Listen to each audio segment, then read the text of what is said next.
Hola a todos. ¿Cómo les va? Aquí Astra con un nuevo vídeo. Sucede que hace unos días andaba algo aburrido y en esas se me dio por buscar preguntas sin respuestas. Y en las idas y venidas, me di cuenta de un par de cosas muy curiosas al saltar de página en página. Una, que se plagian las preguntas mutuamente, y dos, que muchas de las susodichas preguntas, por no decir casi todas, de hecho, sí tienen respuestas. Lo mejor es que ni llegan a ser rebuscadas ni nada por el estilo, más bien son sencillas si se les aplica algo de sentido común. Escogí 10 de esas preguntas. Es así que, sin nada más que decir, empezamos. Número 1. ¿Por qué lavamos las toallas después de bañarnos? Esta es una de las preguntas más sencillas a decir verdad, y se trata más bien de un problema de percepción. Parece lógico, ¿no? Es decir, salimos limpios después de la ducha o el baño, y pareciera que automáticamente las toallas con las que nos secamos también deberían estarlo, pero, no exactamente. Verán, para empezar, al bañarnos o ducharnos, aunque nos dé esa sensación, el agua por sí sola no es la que se lleva las bacterias, la piel muerta y la suciedad impregnadas en nuestro cuerpo. El jabón es aquel que hace el mayor trabajo, por así decirlo, haciendo fácil que éstas se puedan despegar. Luego, al momento de secarnos y cuando la mayor parte de esa suciedad está aún presente, pero aflojada por el uso del jabón, toda la toalla se impregna de ella. Además, la toalla absorbe parte del agua, lo cual facilita la proliferación de hongos, que a corto plazo son los que producen el característico mal olor. Es por eso que se deben limpiar las toallas con cierta regularidad. Número 2. ¿Quién prueba la comida que ha de darse a las mascotas? Pues bien, no es difícil darse cuenta que detrás de la degustación de este tipo de comida hay personas reales de carne y hueso. ¡Ajá! En el mundillo, a estas personas se les conoce con el nombre de catadores de comida para mascotas. Un trabajo raro aunque con mucho sentido en mi opinión, y según el parecer de Ana Conesa, bloguera de esta página, se requiere mucho amor y pasión por lo que haces. Totalmente de acuerdo. Al final, es como dice ella, podemos estar tranquilos, la comida para nuestras mascotas tiene el visto bueno de un paladar humano. Número 3. ¿Por qué no hay comida para gatos con sabor a ratón? Siguiendo con el tema de la comida para mascotas, pero ahora desde la perspectiva gatonil, esta pregunta podría resultar muy curiosa. Vemos que los gatos gustan de cazar ratones, por tanto, ¿no es raro acaso que aparentemente hasta ahora no se haya creado una comida para ellos con este sabor?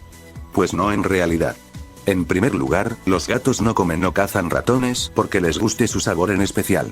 El hecho de que los gatos lo hagan se debe más al mero instinto de ver otra criatura más pequeña e indefensa que puede ser cazada. Simplemente no pueden evitarlo. El punto es que le daría igual el sabor de la comida, lo suficiente como para que fuese y, de hecho, sea totalmente innecesario invertir en un nuevo sabor. Y en segundo lugar, ello se relaciona, como no, con un tema de precio. La comida para animales fabricada industrialmente suele ser preparada con residuos y remanentes de otras industrias como la pesquera y la cárnica, los cuales se compran y adquieren a muy bajo precio. Número 4. Si un abogado se vuelve loco en una corte, pierde el juicio. No hay mucho que decir al respecto. Por un lado, se tiene a los juicios de toda la vida. Y por otro lado, la pérdida de la cordura.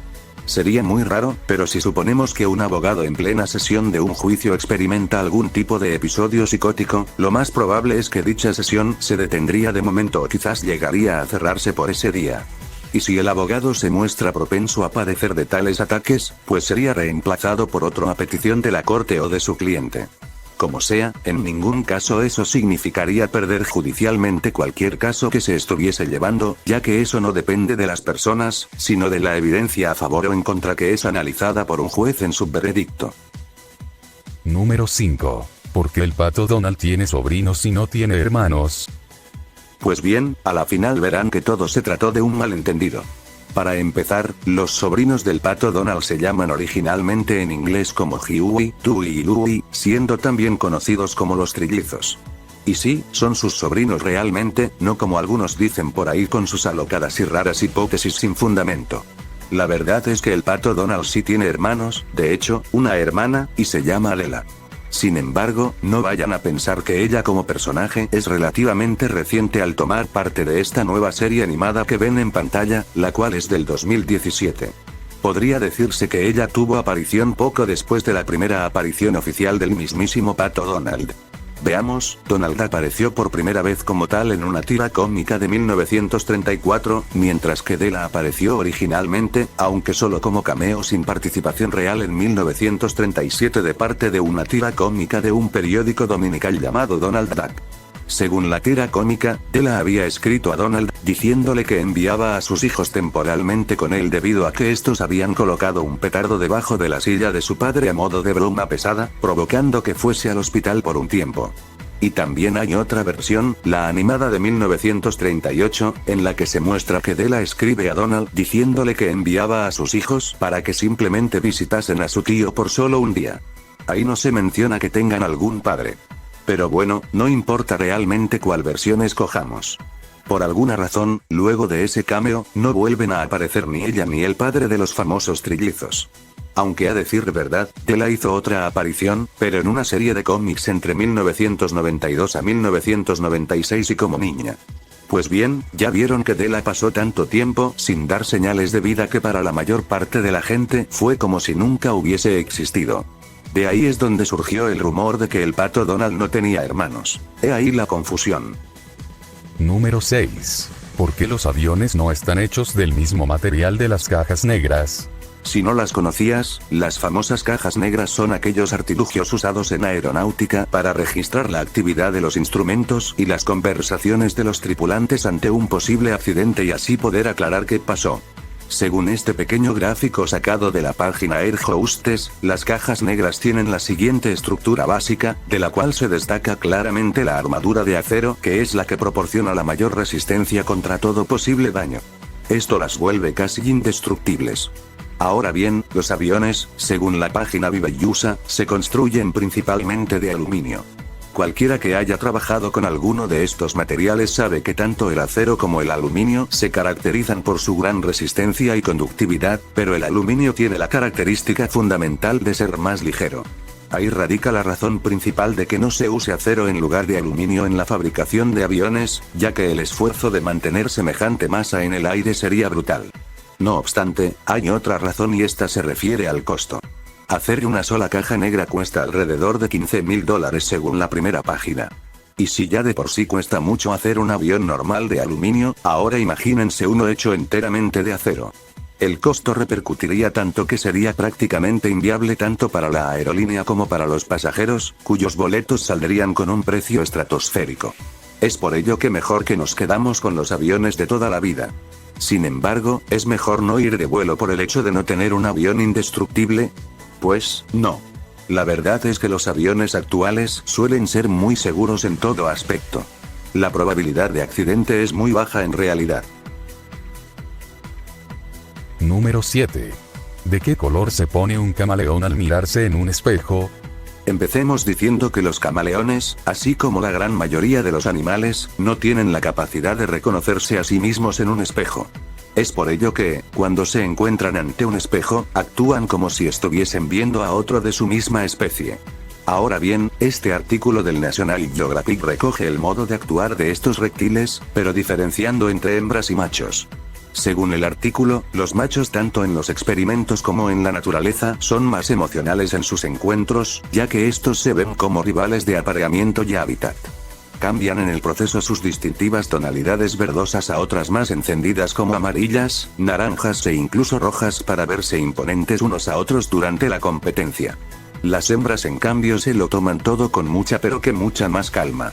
Como ellas son las que eligen, mientras que los machos son los que luchan para ser elegidos, pues no se espera que tengan motivos necesarios para competir y por ende cambiar mucho de color. Sin embargo, el artículo también indica que los camaleones hembras sí tienen sus reacciones, pero que no se conocen muy bien. Se dice que es muy posible que haya menos señales femeninas y que éstas sean menos evidentes en contraste con los machos. En fin, aquí les muestro un video ilustrativo del cambio de color en un camaleón macho. Número 8. ¿Por qué separado se escribe todo junto y todo junto se escribe separado? La verdad es que separado es una sola palabra, mientras todo junto son, en realidad, dos palabras que van seguidas. Por tanto, no se pueden escribir juntas, al menos para que tengan sentido. El problema aquí es que a lo mejor se tiene la idea de que las palabras deben ajustarse necesariamente en sí mismas a lo que expresan. Por ejemplo, si yo digo la palabra corto, pues se da ese caso, ya que la palabra corto es relativamente corta. Pero, si yo digo largo, pues no se cumple, ya que la palabra largo no es larga propiamente. Este conflicto se le conoce como autológico versus heterológico, un tecnicismo donde lo más rescatable que se puede sacar es decir que prácticamente todas las palabras no se describen a sí mismas. Número 9. ¿Por qué es imposible estornudar con los ojos abiertos? Todo se trata de un acto reflejo involuntario. Nuestro cerebro envía una señal a los párpados para que se cierren instantánea y automáticamente durante el estornudo. Este lo hace para evitar que en los ojos entren posibles microorganismos patógenos expulsados, de este modo impidiendo las infecciones. Número 10. ¿Cuál es el sinónimo de sinónimo? Veamos pues qué nos dice el buen diccionario.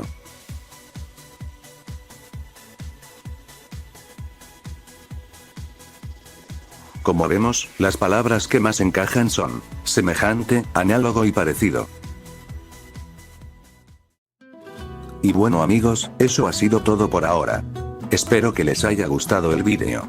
Si ese fue el caso, no olviden darle like, que eso me motiva mucho a seguir trayendo nuevo material. Recuerden también que siempre estoy esperando sus comentarios.